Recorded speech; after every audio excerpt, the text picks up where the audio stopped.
गौ माता ने अपने दिव्य वचनों में यह बताया कि इंसान को गरीबी की ओर ले जाने वाले कौन कौन से पाप हैं। जो भी इस अद्भुत और पवित्र कथा को मन से सुनता है, उसके जीवन से सभी दुख और कष्ट सदा के लिए समाप्त हो जाते हैं।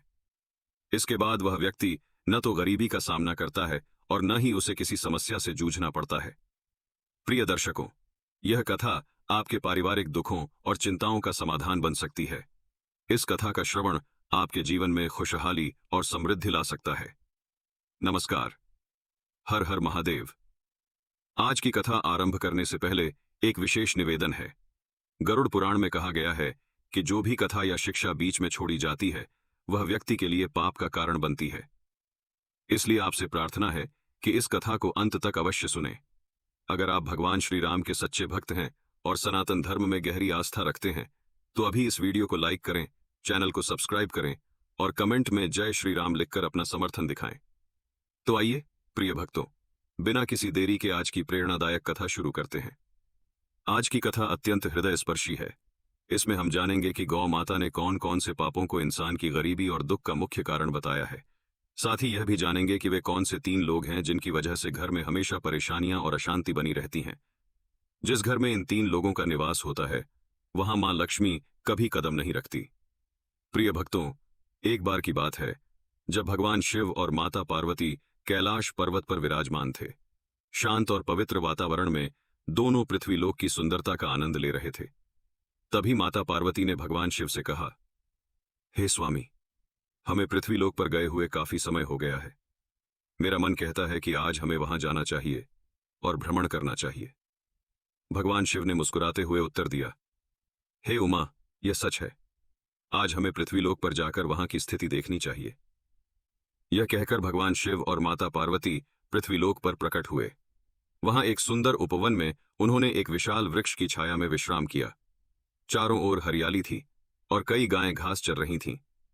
उसी समय एक गौ माता भगवान शिव और माता पार्वती के पास आकर खड़ी हो गई। गौ माता ने आदरपूर्वक झुकते हुए कहा, हे प्रभु, आपके दर्शन पाकर मैं धन्य हो गई। मेरे मन में एक प्रश्न है जिसका उत्तर मुझे अब तक किसी संत या ज्ञानी से नहीं मिल सका।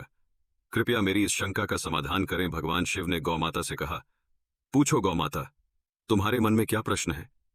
गौ माता ने कहा, हे प्रभु, इंसान को किन पापों के कारण गरीबी का सामना करना पड़ता है और वे कौन से 3 लोग हैं जिनके प्रभाव से घर का सर्वनाश हो जाता है? क्या मनुष्य केवल अपने भाग्य के कारण ही अमीर या गरीब बनता है? भगवान शिव मुस्कुराते हुए बोले, हे गौ माता, तुम्हारा प्रश्न अत्यंत महत्वपूर्ण है। मैं तुम्हें इसका उत्तर अवश्य दूंगा। यह पूर्ण सत्य नहीं है कि केवल भाग्य ही इंसान की गरीबी और अमीरी का कारण बनता है।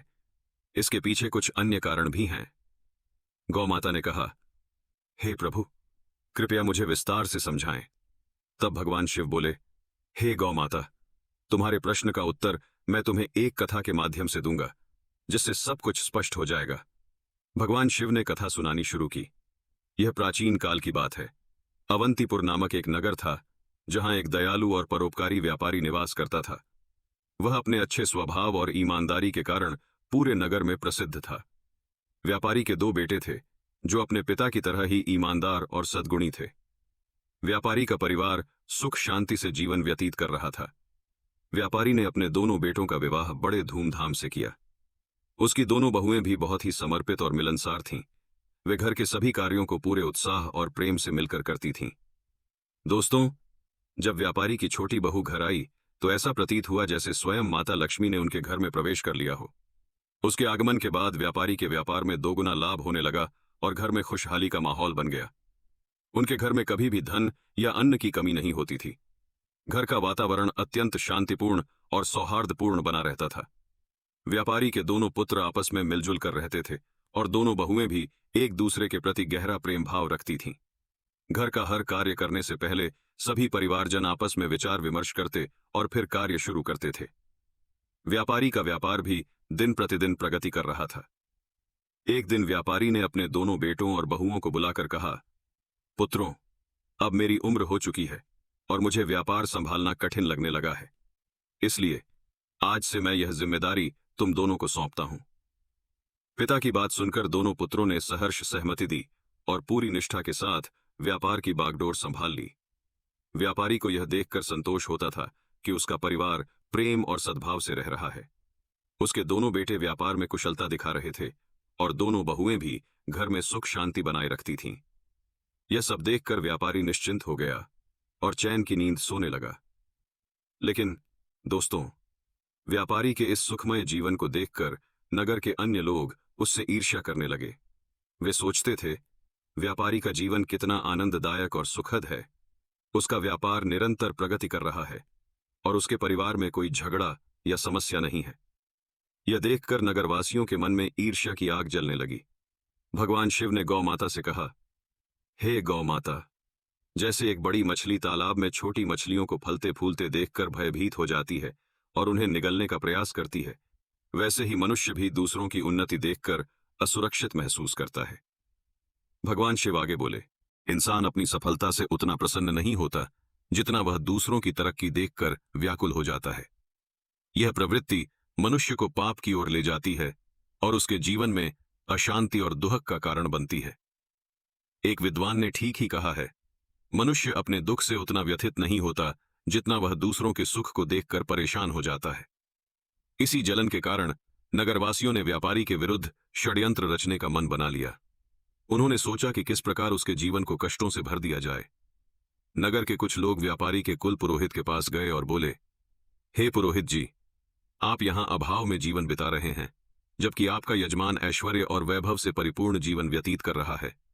वह अपनी बहू के हाथ का स्वादिष्ट भोजन कर रहा है और सुख संपत्ति का आनंद उठा रहा है। पुरोहित ने आश्चर्य से पूछा, आप ये सब क्यों कह रहे हैं? आपकी बात का तात्पर्य क्या है?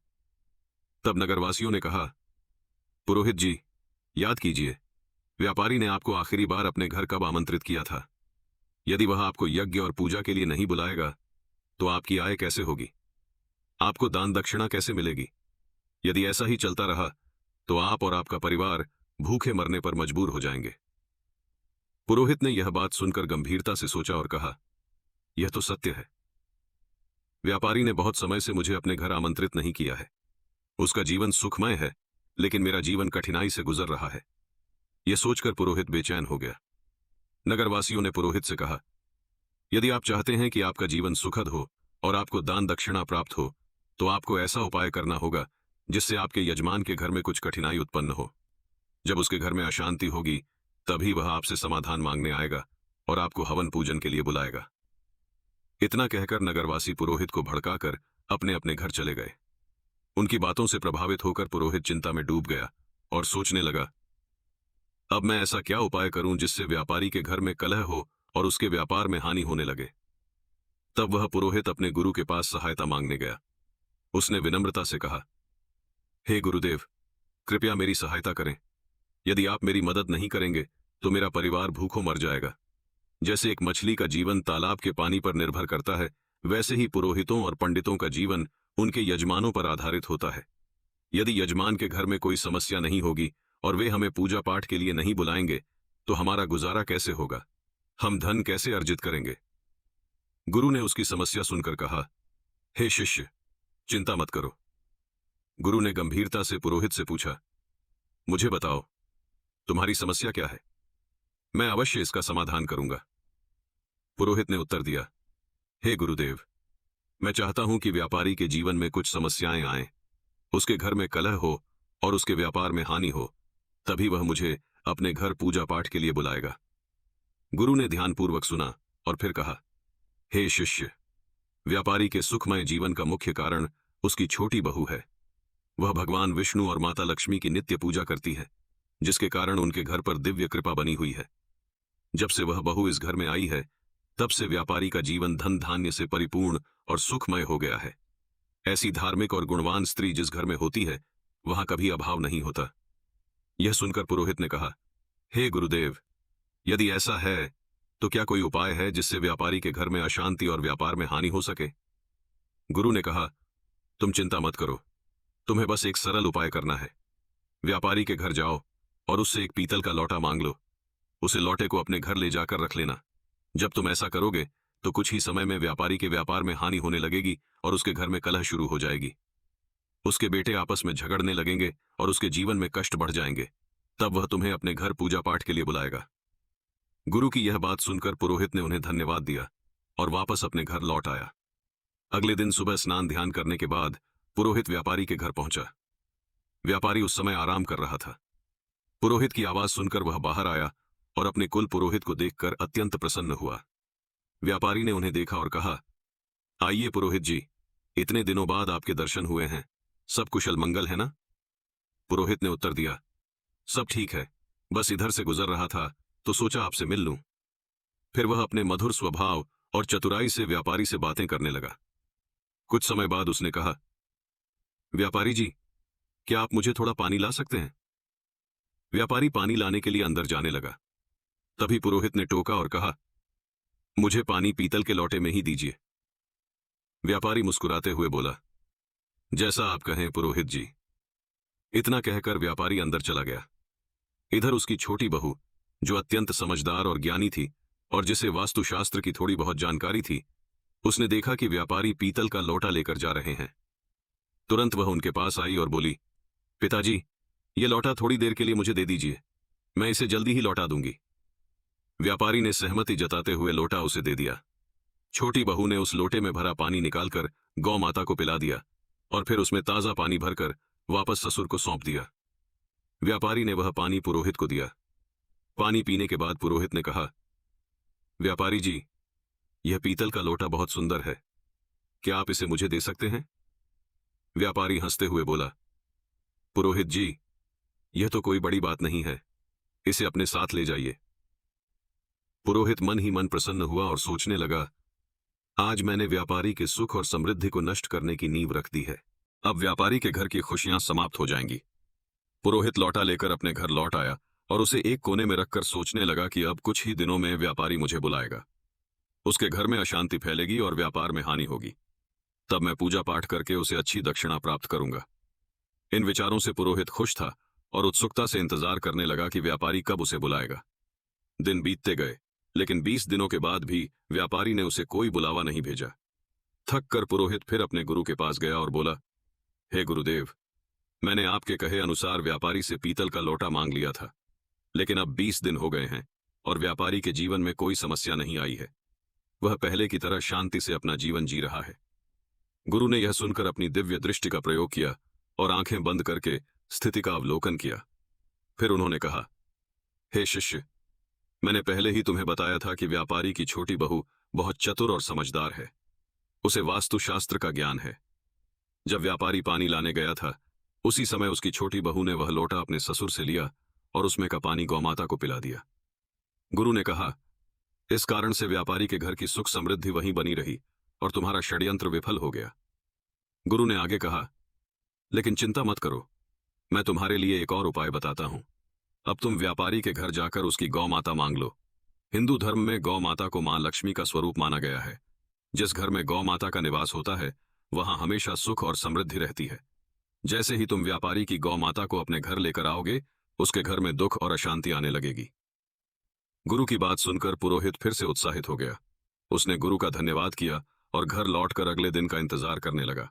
वह सोचने लगा, कल सुबह होते ही मैं व्यापारी के घर जाऊंगा और उसकी गौमाता मांग लूंगा, फिर देखता हूं कि व्यापारी कैसे सुखी रहता है। अगले दिन सुबह सुबह स्नान करने के बाद पुरोहित सीधे व्यापारी के घर पहुंच गया। व्यापारी ने दरवाजा खोला और अपने कुल पुरोहित को देखकर प्रसन्नता से उनका स्वागत किया। वह उन्हें घर के अंदर ले आया और स्वादिष्ट भोजन परोसा। भोजन समाप्त करने के बाद व्यापारी ने पूछा, पुरोहित जी, आज आप यहां क्यों आए हैं? सब कुछ ठीक तो है? पुरोहित ने दुखी आवाज में उत्तर दिया, व्यापारी जी, इस समय मैं बहुत व्याकुल हूं। मेरी गौ माता अब दूध नहीं दे रही है और मेरे छोटे बच्चे को दूध की सख्त जरूरत है। उसकी उम्र इतनी कम है कि बिना दूध के वह जीवित नहीं रह सकता, इसलिए मैं आपसे मदद लेने आया हूं। यदि आप मुझे अपनी गौ माता दे दें तो यह आपके ऊपर बहुत बड़ा उपकार होगा। पुरोहित की करुणापूर्ण बातें सुनकर व्यापारी सोचने लगा, ये हमारे कुल पुरोहित हैं, इनकी मदद करना एक पुण्य का काम होगा, गौदान से मुझे बहुत लाभ मिलेगा। ऐसा सोचते हुए व्यापारी ने कहा, पुरोहित जी, आप चिंता न करें, मैं आपको अपनी गौ माता दे देता हूं। व्यापारी गौ माता को लेकर पुरोहित के पास जाने लगा। जैसे ही वह गौ माता को लेकर बढ़ा, उसकी छोटी बहू तेजी से वहां आई और ससुर को रोकते हुए बोली, पिताजी, यह गौ माता कहां ले जा रहे हैं? व्यापारी ने उत्तर दिया, बेटी, हमारे कुल पुरोहित आए हैं। उनकी गौ माता अब दूध नहीं दे रही है। बताते थे कि वह हमारी गौ माता मांग रहे हैं, इसीलिए मैं इसे देने जा रहा हूं। छोटी बहू ने धैर्यपूर्वक जवाब दिया। पिताजी, कृपया थोड़ा रुकिए, मैं अभी आती हूं। वह भीतर गई और हल्दी तथा चंदन का मिश्रण एक कटोरी में तैयार कर लाई। उसने गौ माता की सींग पर वह रंग लगाया और बाकी रंग को घर के मंदिर के पास रख दिया। फिर वह ससुर से बोली, पिताजी, अब आप इस गौ माता को पुरोहित जी को दे सकते हैं। छोटी बहू की चतुराई ने व्यापारी के घर की समृद्धि को फिर से सुरक्षित कर दिया। पुरोहित गौ माता को लेकर खुशी खुशी अपने घर लौट आया और उसे अपने आंगन में बांध दिया। वह सोचने लगा, नहीं, अब कुछ ही दिनों में व्यापारी को घर की परेशानियों का सामना करना पड़ेगा और वह मुझे पूजा पाठ के लिए बुलाएगा। इस विचार से पुरोहित मन ही मन प्रसन्न हो गया और व्यापारी के बुलावे का बेसब्री से इंतजार करने लगा। लेकिन कई दिन बीत जाने के बाद भी व्यापारी से कोई संदेश नहीं आया। पुरोहित को यह असहज सा महसूस होने लगा। अंततः वह फिर से अपने गुरु के पास गया और कहा, हे गुरुदेव, मैंने आपके निर्देशों के अनुसार व्यापारी की गौ माता अपने घर ले आई, लेकिन अब तक व्यापारी के जीवन में कोई कष्ट नहीं आया है। वह तो पहले से भी अधिक सुख शांति से अपना जीवन बिता रहा है। गुरु ने ध्यान लगाकर अपनी दिव्य दृष्टि से स्थिति का अवलोकन किया और कहा, हे शिष्य, मैंने पहले ही तुम्हें बताया था कि व्यापारी की छोटी बहू बहुत बुद्धिमान और चतुर है। उसने तुम्हारे षड्यंत्र को पहले ही भांप लिया था। जब तुम व्यापारी से गौ माता मांगने गए थे, तब उसने गौ माता की सींग पर जो रंग लगाया था, वही उसके घर की समृद्धि का कारण बना। उसने उस रंग को मंदिर के पास रखा था, जिससे उनके घर का सुख वहीं बंधा रहा। इस तरह तुम्हारा प्रयास विफल हो गया। गुरु ने कहा, लेकिन चिंता मत करो, अब तुम व्यापारी के घर जाकर वह रंग की कटोरी मांग लो। उस रंग को अपने घर लाने के बाद ही तुम व्यापारी के सुख को समाप्त कर पाओगे। गुरु की सलाह पर अमल करते हुए पुरोहित व्यापारी के घर पहुंचा और उसने बहाने से व्यापारी से रंग से भरी कटोरी मांगी। व्यापारी ने उसकी बात मानी और कटोरी लेने के लिए अंदर गया। इस दौरान व्यापारी की छोटी बहू पहले ही सचेत थी। उसने कटोरी में रखा पुराना रंग निकालकर उसमें नया रंग भर दिया। जब व्यापारी कटोरी लेकर बाहर आया तो उसने वही कटोरी पुरोहित को दे दी। पुरोहित रंग की कटोरी लेकर अपने घर लौट आया और खुशी से सोचने लगा, अब व्यापारी का जीवन शीघ्र ही समस्याओं से भर जाएगा और वह मुझे बुलाने पर मजबूर हो जाएगा। लेकिन महीनों बीत गए और व्यापारी का जीवन पहले से भी अधिक सुखी और समृद्ध हो गया। थक हार कर पुरोहित फिर से अपने गुरु के पास गया और बोला, हे गुरुदेव, मैंने आपके कहे अनुसार रंग की कटोरी भी व्यापारी के घर से ले आई, लेकिन उसका जीवन पहले से भी अधिक सुखी हो गया है। ऐसा लगता है कि मेरे सारे प्रयास व्यर्थ हो गए हैं। गुरु ने अपनी दिव्य दृष्टि से फिर से सब कुछ देखा और कहा, हे शिष्य, व्यापारी की छोटी बहू अत्यंत चतुर और दूरदर्शी है। उसने तुम्हारे इरादों को पहले ही समझ लिया था। उसने कटोरी में से वह रंग निकाल दिया था जो गौ माता को लगाया गया था। इस कारण व्यापारी का सुख और समृद्धि अब भी उसके पास बनी हुई है। जब तक वह छोटी बहू व्यापारी के घर में रहेगी, तब तक तुम व्यापारी का कुछ नहीं बिगाड़ सकते। अब तुम्हें किसी भी तरह से उसे व्यापारी के घर से बाहर करना होगा, तभी व्यापारी के जीवन में कष्ट आएंगे। गुरु की यह बात पुरोहित की समझ में आ गई। उसने सोचा कि छोटी बहू को घर से बाहर निकालने के अलावा अब कोई और उपाय नहीं बचा है।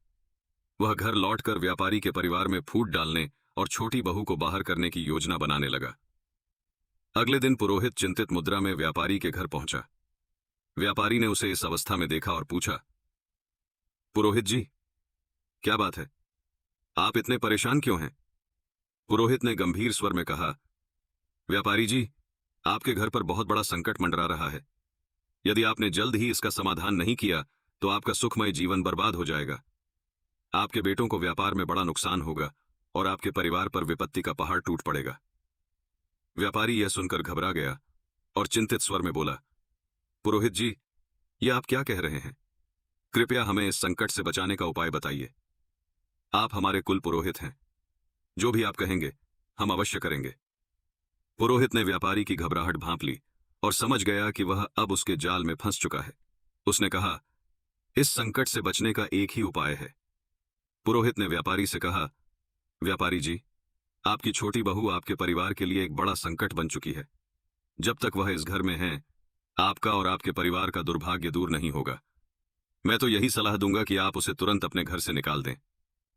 पुरोहित की इन बातों पर व्यापारी को पहले तो विश्वास नहीं हुआ, लेकिन बार बार पुरोहित के जोर देने पर उसने उसकी बातों पर भरोसा करना शुरू कर दिया।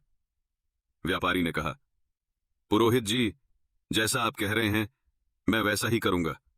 आप बताइए, मुझे अपनी बहू को कब घर से निकालना चाहिए? पुरोहित ने उत्तर दिया, व्यापारी जी, समय व्यर्थ मत कीजिए। जितना जल्दी हो सके उसे घर से निकाल दीजिए। यह कहकर पुरोहित मन ही मन प्रसन्न होता हुआ अपने घर लौट गया। व्यापारी इस स्थिति से अत्यंत उदास हो गया। वह सोचने लगा, मेरी छोटी बहू तो बहुत ही अच्छे स्वभाव की है। वह न केवल मेरी सेवा करती है बल्कि पूरे परिवार की देखभाल भी करती है। मैं उसे कैसे घर से निकाल सकता हूं? फिर उसने सोचा, यदि वह परिवार के लिए संकट बन चुकी है तो मुझे यह कठोर कदम उठाना ही होगा, क्योंकि मैं अपने परिवार को किसी भी कठिनाई में नहीं डाल सकता।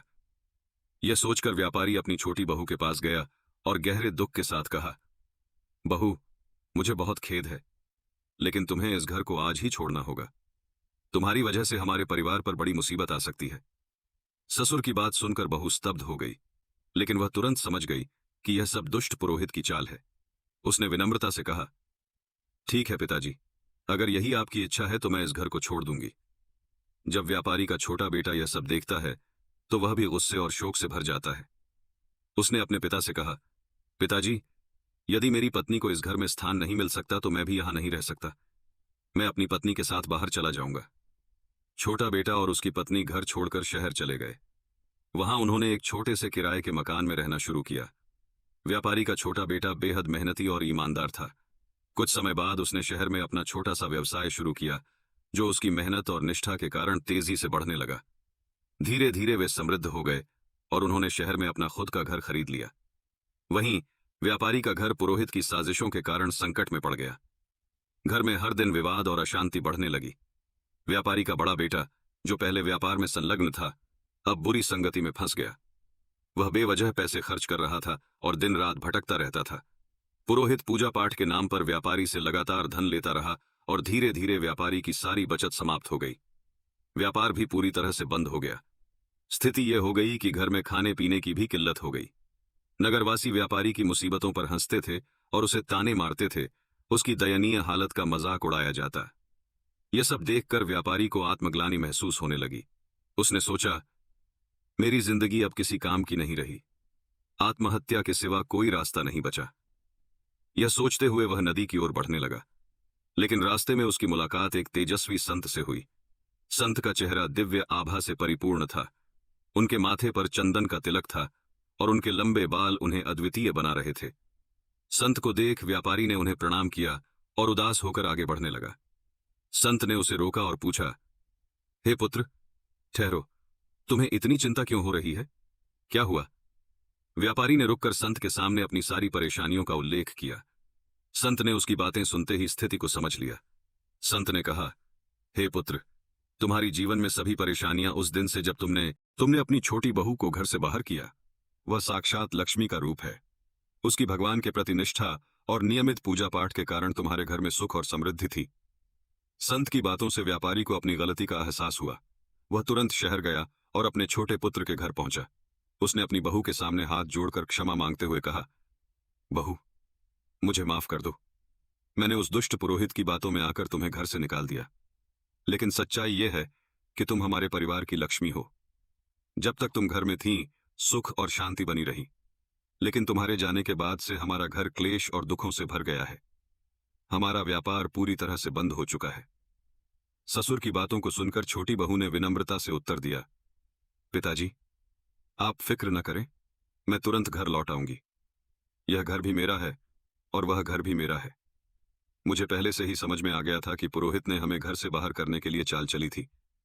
फिर वह ससुर और पति के साथ खुशी खुशी घर वापस लौट आई। मित्रों, इस दुनिया में कई लोग होते हैं जो दूसरों की खुशी देखकर जलते हैं और उसे मिटाने की कोशिश करते हैं, लेकिन यह हमारे ऊपर निर्भर करता है कि हम किसकी बातों को सही मानते हैं और किस आधार पर फैसले लेते हैं। अगर हम गलत लोगों के बहकावे में आकर अपने परिवार को तोड़ते हैं तो हमारा घर अवश्य बर्बाद होगा और हमारी हालत दयनीय हो जाएगी। छोटी बहू के घर लौटने के कुछ ही दिनों बाद व्यापारी का कारोबार फिर से पटरी पर आ गया। उसका परिवार एक बार फिर खुशी और शांति से भर गया। घर में फिर से खुशियां लौट आईं और व्यापारी ने समझ लिया कि एकता और सही फैसले ही परिवार की ताकत होते हैं। भगवान शिव ने गौ माता से कहा, हे गौ माता, मैं तुम्हें एक बहुत ही अहम बात बताने जा रहा हूं। ध्यान से सुनो। जिस घर में इन 3 प्रकार के लोगों की बात मानी जाती है, वहां उस घर का विनाश तय है। गौ माता ने पूछा, हे प्रभु, वे 3 लोग कौन हैं? भगवान शिव ने कहा, पहला, जिस घर में घमंडी और दुष्ट स्वभाव वाले व्यक्तियों की बात मानी जाती है, वहां नुकसान होना तय है। दूसरा, जिस घर में लालच, चालाकी और गलत आचरण वाली स्त्री का प्रभाव होता है, वहां कभी भी धन टिकता नहीं और वह घर हमेशा दरिद्र रहता है। लक्ष्मी माता ऐसे घर में कभी नहीं आती। तीसरा, जिस घर में बाहरी लोगों की बातों को ज्यादा तवज्जो दी जाती है और उसी के हिसाब से घर चलता है, वह घर भी बर्बाद हो जाता है। भगवान शिव ने कहा, हे गौ माता, तुम्हारा दूसरा सवाल था कि मनुष्य किस पाप के कारण गरीब या अमीर बनता है। तो सुनो, गीता में भगवान श्री कृष्ण ने कहा है कि मनुष्य को कभी भी अपनी समझ, मेहनत, बुद्धि और कोशिश पर संदेह नहीं करना चाहिए। उसे हमेशा सत्य और धर्म के रास्ते पर चलते हुए निरंतर प्रयास करते रहना चाहिए। जो व्यक्ति खुद पर संदेह करता है और झूठ का साथ देता है, वह कभी भी सफलता नहीं पा सकता। गरीबी और समृद्धि जीवन की धुरी हैं। जो व्यक्ति लगातार मेहनत करता है और अपने कर्मों पर विश्वास रखता है, वह निश्चित रूप से गरीबी से बाहर निकल आता है। गौ माता ने यह सुनकर कहा, हे प्रभु, आपके मुख से यह कथा सुनकर मैं धन्य हो गई। प्रिय भक्तों, यह कथा हमें यह सिखाती है कि सच्चाई, ईमानदारी और विवेक का पालन ही जीवन की असली सफलता की कुंजी है। इस कथा पर आपकी क्या राय है? कृपया अपनी बहुमूल्य टिप्पणियां हमें कमेंट बॉक्स में जरूर लिखें। हमें उम्मीद है कि इस कथा ने आपको आध्यात्मिक प्रेरणा दी होगी। प्रिय दर्शकों, अगले भाग में हम आपको एक ऐसा अनमोल संदेश देंगे जो आपके जीवन को नई दिशा देगा। यह कहानी पति पत्नी के पवित्र रिश्ते की गहराई और उसकी अहमियत को समझने की कोशिश करेगी। पति पत्नी का रिश्ता न केवल एक सामाजिक बंधन है, बल्कि यह विश्वास, प्रेम और जिम्मेदारी का प्रतीक है। यह एक ऐसी साझेदारी है जो दोनों पक्षों से समर्पण और समन्वय की अपेक्षा करती है। जब यह रिश्ता मजबूत होता है, तब 2 व्यक्ति एक दूसरे के सहारे एक नया जीवन संजोते हैं। लेकिन जब इस रिश्ते में दरारें आ जाती हैं, तो यह न केवल दयनीय हो जाता है, बल्कि जीवन के अन्य पहलुओं को भी प्रभावित करता है। आज की कथा हमें इस रिश्ते की गहराई और उसकी अहमियत को समझाने में मदद करेगी। यह विशेष रूप से उन लोगों के लिए है जो अपने जीवन साथी के साथ दूरी बना लेते हैं या उन पर ध्यान नहीं देते। कभी कभी यह देखा गया है कि कुछ पत्नियां अपने पति से दूरी बनाती हैं, रात को उनके पास सोने से कतराती हैं और कई बहाने बनाकर उनसे दूर रहती हैं। यह न केवल उनके रिश्ते को कमजोर करता है, बल्कि उनके जीवन की सुख संपन्नता पर भी प्रतिकूल प्रभाव डालता है। ऐसे लोग अक्सर अपनी भूलों पर पछताते हैं, लेकिन जब तक उन्हें एहसास होता है, तब तक बहुत देर हो चुकी होती है। अब सवाल उठता है कि क्या एक साथ सोना पति पत्नी के रिश्ते के लिए इतना महत्वपूर्ण है? इस प्रश्न का उत्तर हम एक कहानी के माध्यम से जानने की कोशिश करेंगे। प्रिय दर्शकों, यह बात अक्सर कही जाती है कि कुछ पत्नियां अपने पतियों के पास आने पर उन्हें ताना मारती हैं, अपमानित करती हैं और उल्टी सीधी बातें करती हैं। ऐसे महिलाओं को यह समझना चाहिए कि उनका यह व्यवहार न केवल उनके पति को, बल्कि उनके खुद के जीवन को भी बर्बाद कर सकता है। जो स्त्री अपने पति को अपने पास आने से रोकती है, वह एक बहुत बड़ी गलती करती है। एक बार की बात है, एक छोटे से गांव में एक कस्बा था जिसका नाम मधुपुर था। गांव के पास एक घना जंगल था और बीच में एक शांतिपूर्ण तालाब था। उस तालाब का पानी इतना साफ था कि उसमें आकाश की परछाई भी बड़ी आसानी से दिखाई देती थी। तालाब के चारों ओर छोटे छोटे वृक्ष थे जिन पर चिरपिंग की आवाजें सुनाई देती थीं। तालाब के पास एक मिट्टी से बना साधारण सा घर था जहां रघुवीर नामक एक किसान अपनी पत्नी पूनम और 2 बच्चों के साथ रहता था। उनके परिवार में एक बेटा और एक बेटी थी। पूनम अपनी अद्वितीय सुंदरता के लिए पूरे क्षेत्र में जानी जाती थी। उसकी खूबसूरती इतनी थी कि कोई भी अजनबी व्यक्ति जो उसके घर आता, वह उसकी तरफ खींचा चला आता। एक रात की बात है, सूर्य अस्त हो चुका था और आकाश में चांद की हल्की सी रोशनी थी। वातावरण में शांति थी और पूरा गांव गहरी नींद में था। लेकिन उसी शांति में रघुवीर अपने घर से बाहर निकला और जंगल की दिशा में चलने लगा। यह रात का तीसरा पहर था। रघुवीर के चेहरे पर एक अद्भुत खुशी थी। वह तेजी से कदम उठाता हुआ घने जंगल की ओर बढ़ रहा था, जैसे उसे किसी महत्वपूर्ण चीज का पता चलने वाला हो। वह पेड़ों के बीच से गुजरते हुए तालाब के पास पहुंचा, जहां उसे एक छोटी सी झोपड़ी नजर आई। झोपड़ी के बाहर एक सुंदर महिला खड़ी थी जिसका नाम निशा था। जैसे ही रघुवीर की नजरें उस पर पड़ीं, उसके चेहरे पर हल्की सी मुस्कान आ गई। निशा ने भी मुस्कुराते हुए रघुवीर से कहा, स्वामी, आज देर क्यों हो गई? मैं तो पिछले 1 घंटे से आपका इंतजार कर रही थी। मुझे लगा कि आप नहीं आएंगे, इसलिए मैं जाने ही वाली थी। तभी मुझे किसी के कदमों की आवाज आई। जब मैंने देखा कि आप आ रहे हैं, तो मैंने वहीं रुकने का निर्णय लिया। रघुवीर ने मुस्कुराते हुए उत्तर दिया, हे प्रिया, आज मेरी पत्नी को नींद नहीं आ रही थी। मैं उसे सुलाने में व्यस्त था। उसने कहा कि उसे न जाने क्यों आज नींद नहीं आ रही थी। मैंने उसे अपने पास बुलाया और अपनी बाहों में लेटाकर सुला दिया। जब वह गहरी नींद में सो गई, तो मैंने चुपके से उठकर तुम्हारे पास आकर समय बिताने का निर्णय लिया। इस कारण मुझे थोड़ा देर हो गई। इसके लिए मैं क्षमा चाहता हूं। निशा ने उसकी बात सुनी और मुस्कुराते हुए कहा, स्वामी, मैं समझती हूं, लेकिन अगली बार देर मत करना। यहां मेरा इंतजार करते करते मुझे काफी समय हो गया था। चलिए, अब झोपड़ी के अंदर चलते हैं। हमें सुबह से पहले अपने अपने घर लौटना होगा। फिर रघुवीर और निशा दोनों झोपड़ी के अंदर चले गए। उस रात उन्होंने अपनी झूठी खुशियों का आनंद लिया। रघुवीर, जो अपनी पत्नी पूनम को धोखे में रखता था, हर रात निशा से मिलने के लिए चोरी चुपके आता था, और निशा भी अपने पति को धोखा देकर रघुवीर से मिलने आती थी। जब पति पत्नी के बीच भावनात्मक और शारीरिक दूरी बढ़ जाती है, तो उनका रिश्ता धीरे धीरे बिखरने लगता है। यह सिर्फ उनके जीवन को ही नहीं, बल्कि उनके बच्चों और समाज को भी प्रभावित करता है। रघुवीर और निशा दोनों अपने अपने जीवन साथियों को धोखा देकर इस अनुचित संबंध में शामिल थे। उनका यह सिलसिला लंबे समय तक चलता रहा। लेकिन मित्रों, यह समझना जरूरी है कि जो स्त्री अपने पति से विश्वासघात करती है और जो पुरुष अपनी पत्नी को धोखा देता है, उनके जीवन में इसके गंभीर परिणाम होते हैं। आइए जानते हैं कि ऐसे कृत्यों के क्या दुष्परिणाम हो सकते हैं। इंद्रलोक में सब कुछ शांत था। आकाश में तारे चमक रहे थे और हल्की सी सुगंधित हवा बह रही थी। देवराज इंद्र अपने सिंहासन पर बैठे थे और उनके चारों ओर दिव्य रोशनी फैल रही थी। तभी आकाश में गरुड़ महाराज अपनी विशाल पंखों के साथ उड़ते हुए नारायण नारायण का जाप करते हुए इंद्रलोक पहुंचे। उन्होंने देवराज इंद्र को प्रणाम किया और हाथ जोड़कर कहा, हे देवराज, मैं पृथ्वी पर यात्रा करके लौट रहा हूं, और वहां मैंने एक ऐसी घटना देखी जिसने मेरे मन में कई सवाल पैदा कर दिए हैं। कृपया इन सवालों का समाधान करें। देवराज इंद्र ने गरुड़ को स्नेहपूर्वक देखा और पूछा, हे गरुड़, तुम इतने परेशान क्यों हो? कौन सी बात तुम्हें दुखी कर रही है? निसंकोच मुझसे कहो। गरुड़ ने विनम्रता से कहा, हे देवराज, जब मैं पृथ्वी पर घूम रहा था, तो मैंने एक विचित्र दृश्य देखा। एक स्त्री जो अपने पति और बच्चों के साथ रहती थी, रात के समय अपने परिवार को धोखा देकर घर से बाहर चली गई। उसने अपने पति को आवाज दी और जंगल की ओर बढ़ी। वहां वह एक झोपड़ी के पास खड़ी थी, जैसे वह किसी पुरुष का इंतजार कर रही हो। दूसरी ओर एक पुरुष, जो अपने परिवार का प्रमुख था, अपनी पत्नी और बच्चों को धोखा देकर उसी झोपड़ी की ओर बढ़ रहा था। मैंने देखा कि वह स्त्री और वह पुरुष, जो अपने परिवारों के प्रति जिम्मेदार थे, एक दूसरे से मिलकर अनुचित संबंध बना रहे थे। यह दृश्य देखकर मेरा मन बहुत व्यथित हो गया। गरुड़ ने आगे कहा, हे देवराज, मुझे यह समझने में कठिनाई हो रही है कि जो लोग अपने जीवन साथी और बच्चों को धोखा देते हुए इस प्रकार के कृत्य करते हैं, उनके जीवन में अंततः क्या परिणाम आएंगे? क्या यह केवल कलयुग का असर है, या फिर यह मानव मन की विकृति है? कृपया मेरे इन सवालों का समाधान करें।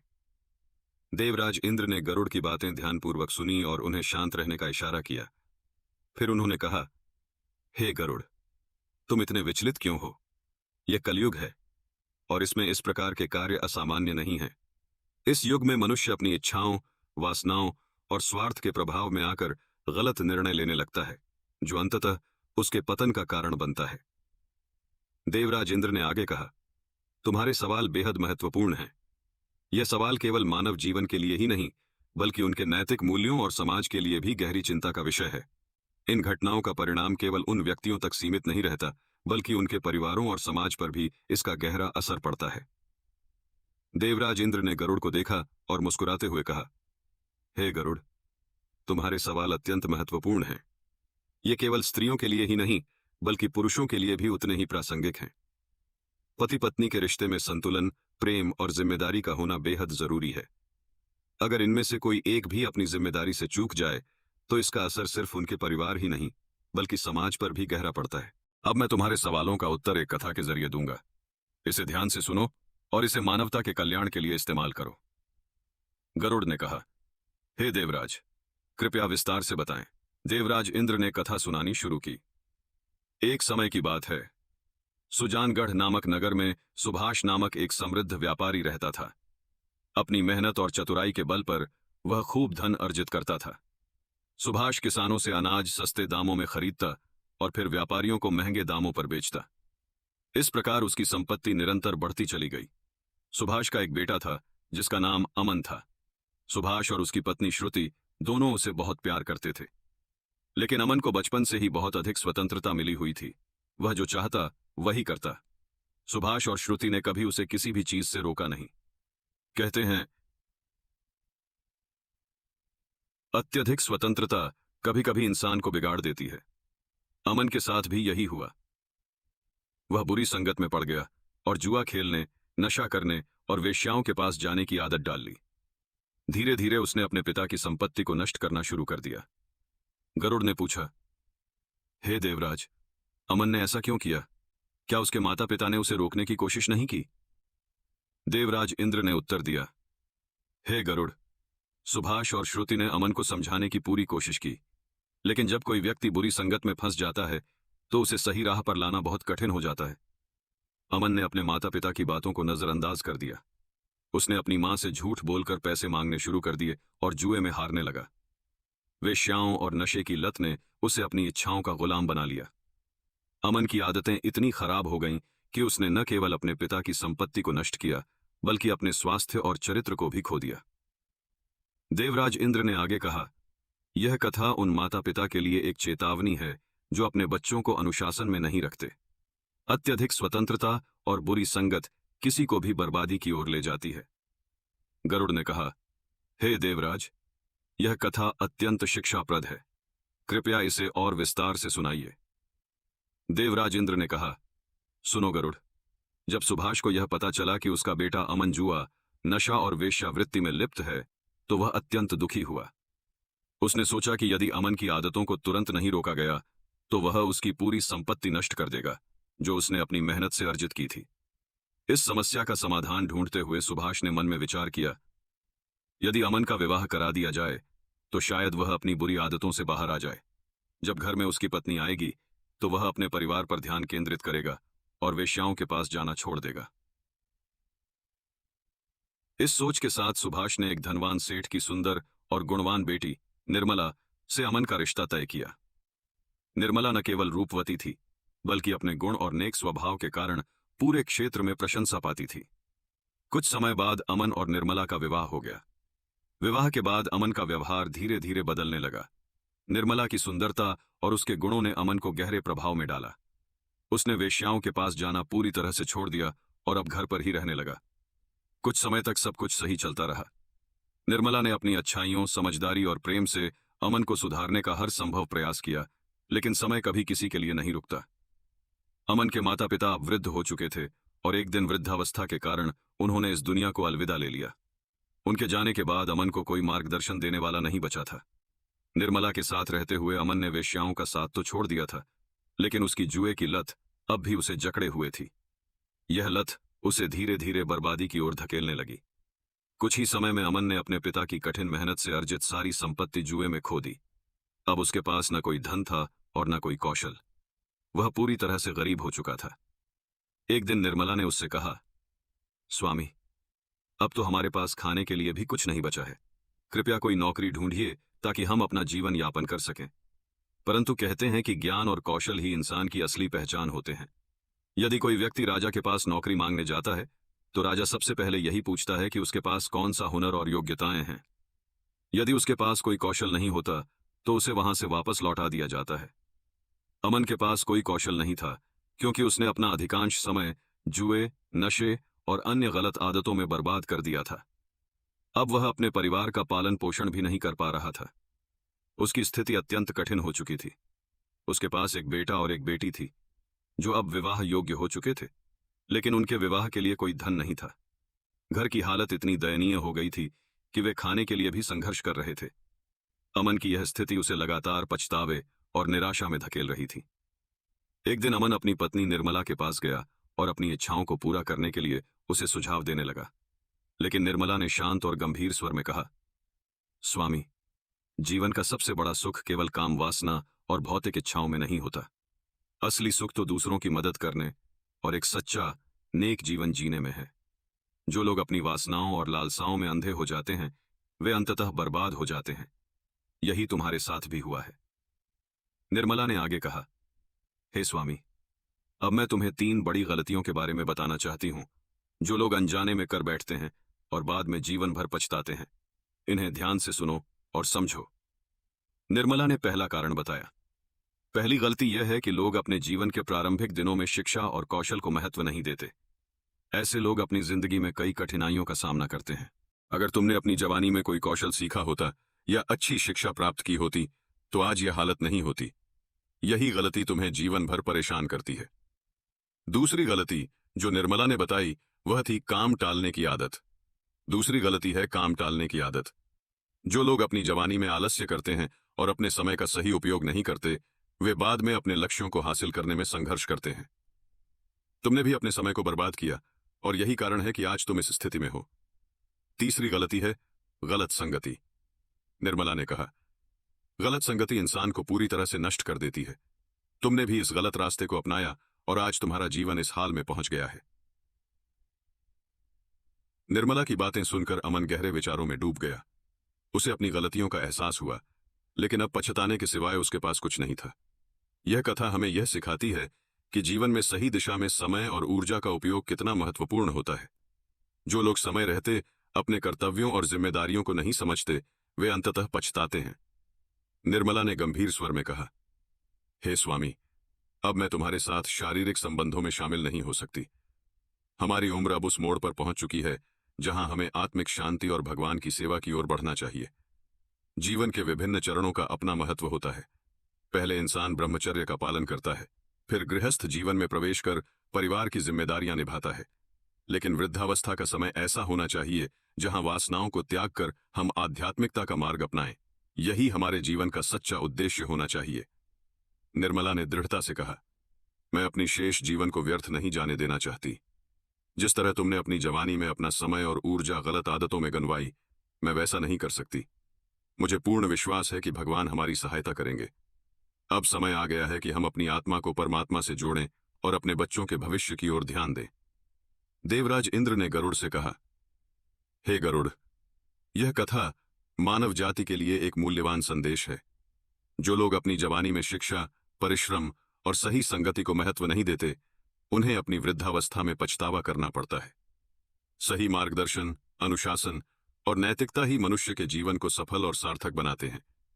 इन गुणों की कमी व्यक्ति को दुख और कठिनाइयों के भंवर में फंसा देती है। निर्मला ने अपने पति अमन से स्पष्ट रूप से कह दिया कि वह अब उनके साथ शारीरिक संबंध नहीं रखेगी। उसने अपने इस निर्णय पर अडिग रहने का निश्चय किया और अपने बच्चों के विवाह और परिवार की भलाई को प्राथमिकता दी। उसने कहा, हमें अब अपनी वासनाओं को त्याग कर भगवान की शरण में जाना चाहिए। यदि हम मेहनत करेंगे तो भगवान अवश्य हमारी सहायता करेंगे।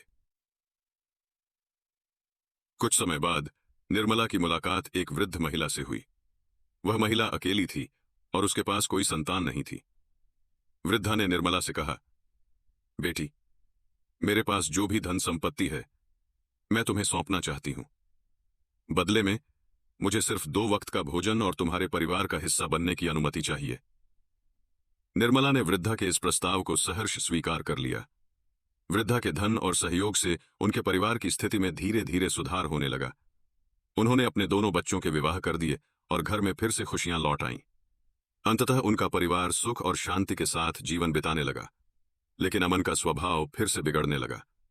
निर्मला द्वारा आध्यात्मिकता को प्राथमिकता देते हुए अमन के साथ शारीरिक संबंधों से दूरी बना लेने का निर्णय अमन को गलत रास्ते पर ले गया। अपनी इच्छाओं पर नियंत्रण न रख पाने के कारण वह धीरे धीरे एक अन्य स्त्री के प्रभाव में आ गया। वह स्त्री रात्रि में उसे अपने पास बुलाती थी और अमन चुपके से अपनी पत्नी और बच्चों को सुलाकर रात के अंधेरे में उसके पास जाने लगा।